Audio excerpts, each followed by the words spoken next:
ನಮಸ್ಕಾರ, ನೀವು ನೋಡ್ತಾ ಇದ್ದೀರಾ ಏನ್ ಸಮಾಚಾರ. ನಾನ್ ಸಬಾ ಹಕೀಂ. ಪ್ರಮುಖ ಸುದ್ದಿಗಳನ್ನ ನೋಡೋಣ. ಮೊದಲಿಗೆ ಹೆಡ್ಲೈನ್ಸ್.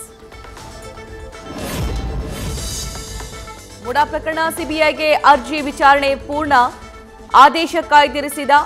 ಫೆಬ್ರವರಿ 10ಕ್ಕೆ ವಿಚಾರಣೆ ಮುಂದೂಡಿದ ಹೈಕೋರ್ಟ್. ಸಿಎಂ ಪತ್ನಿ ಸಚಿವ ಭೈರತಿಗೆ ಇಡಿ ನೀಡಿದ್ದ ನೋಟಿಸ್ಗೆ ತಡೆ.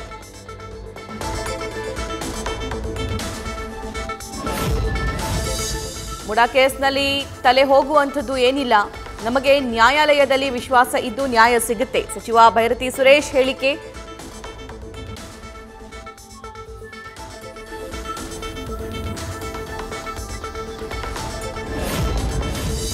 ಕರ್ನಾಟಕದಲ್ಲಿ ಕಾನೂನು ಸ್ಥಿತಿಗತಿ ಉತ್ತಮ ರೀತಿಯಲ್ಲಿದೆ, ಎಲ್ಲಿ ಹದಗೆಟ್ಟಿದೆ ಹೇಳಿ, ಸರಿಪಡಿಸೋಣ. ವಿಪಕ್ಷಗಳ ಟೀಕೆಗೆ ಗೃಹ ಸಚಿವ ಪರಮೇಶ್ವರ್ ಉತ್ತರ. ರಾಜ್ಯಾಧ್ಯಕ್ಷ ಚುನಾವಣೆಗೆ ಬಿಜೆಪಿಯಲ್ಲಿ ಆಂತರಿಕ ಚುನಾವಣೆ ನಡೆಯುತ್ತೆ. ನಾನು ಎಲ್ಲಕ್ಕೂ ಸಿದ್ಧವಾಗಿದ್ದು ಒಳ್ಳೆಯದಾಗುವ ವಿಶ್ವಾಸ ನನಗಿದೆ. ಬಿಜೆಪಿ ರಾಜ್ಯಾಧ್ಯಕ್ಷ ಬಿವೈ ವಿಜಯೇಂದ್ರ ಹೇಳಿಕೆ.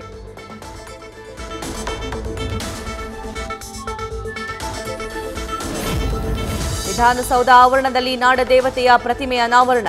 ಸಿಎಂರಿಂದ ಭುವನೇಶ್ವರಿಯ ಕಂಚಿನ ಪುತ್ಥಳಿ ಲೋಕಾರ್ಪಣೆ. 43 ಅಡಿ ಎತ್ತರದ ನಾಡದೇವತೆಯ ಪ್ರತಿಮೆ.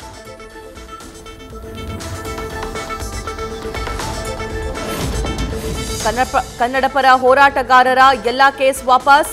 ಸಿಎಂ ಸಿದ್ದರಾಮಯ್ಯ ಮಹತ್ವದ ಘೋಷಣೆ. ನಮ್ಮ ಸರ್ಕಾರ ಕನ್ನಡಕ್ಕೆ ಅಗ್ರಸ್ಥಾನ ನೀಡಲಿದೆ ಎಂದ ಸಿಎಂ ಹೇಳಿಕೆ.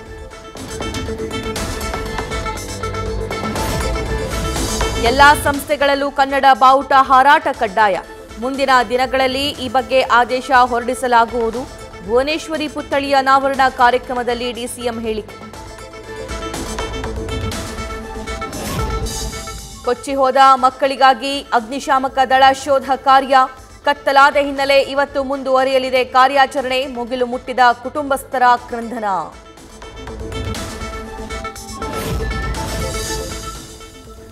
ಡ್ರಿಂಕ್ ಅಂಡ್ ಡ್ರೈವ್ ಚೆಕಿಂಗ್ ವೇಳೆ ಕಾರು ಚಾಲಕನ ಅವಾಂತರ.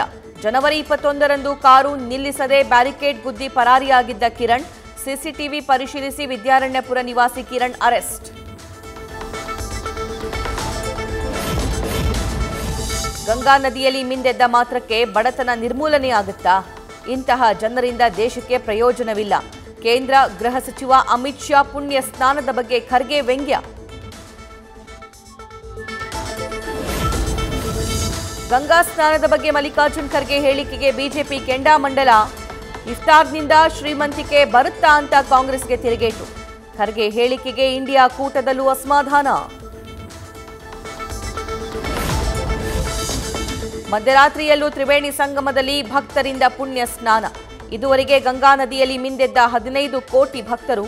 ಕುಂಭಮೇಳದ ವಿಹಂಗಮ ನೋಟ ಹಂಚಿಕೊಂಡ ನಾಸ.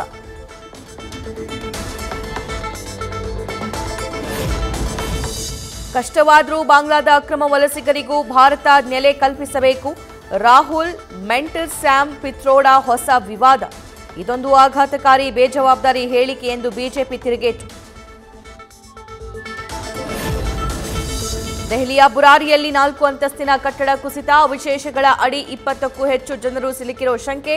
ಇದುವರೆಗೆ 12 ಜನರ ರಕ್ಷಣೆ, ಉಳಿದವರಿಗಾಗಿ ಶೋಧ ಕಾರ್ಯ. 2ನೇ ಅವಧಿಗೆ ಅಮೆರಿಕ ಅಧ್ಯಕ್ಷರಾದ ಟ್ರಂಪ್ಗೆ ಮೋದಿ ಕರೆ. ಸ್ನೇಹಿತನ ಜೊತೆ ಮಾತನಾಡಿದ ವಿಷಯ ಹಂಚಿಕೊಂಡ ಪ್ರಧಾನಿ. ಜಾಗತಿಕ ಶಾಂತಿಗಾಗಿ ಒಟ್ಟಾಗಿ ಕೆಲಸ ಮಾಡೋದಾಗಿ ಪೋಸ್ಟ್.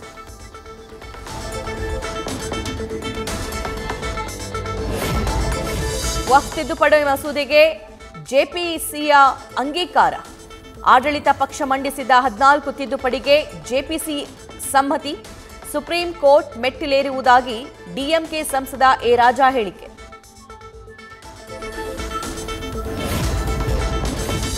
ಇಂದು ಭಾರತ ಇಂಗ್ಲೆಂಡ್ ನಡುವೆ 3ನೇ ಟಿ20 ಪಂದ್ಯ. ಹೈ ವೋಲ್ಟೇಜ್ ಮ್ಯಾಚ್ಗೆ ರಾಜ್ಕೋಟ್ನಲ್ಲಿ ಕ್ರೀಡಾಂಗಣ ಸಜ್ಜು.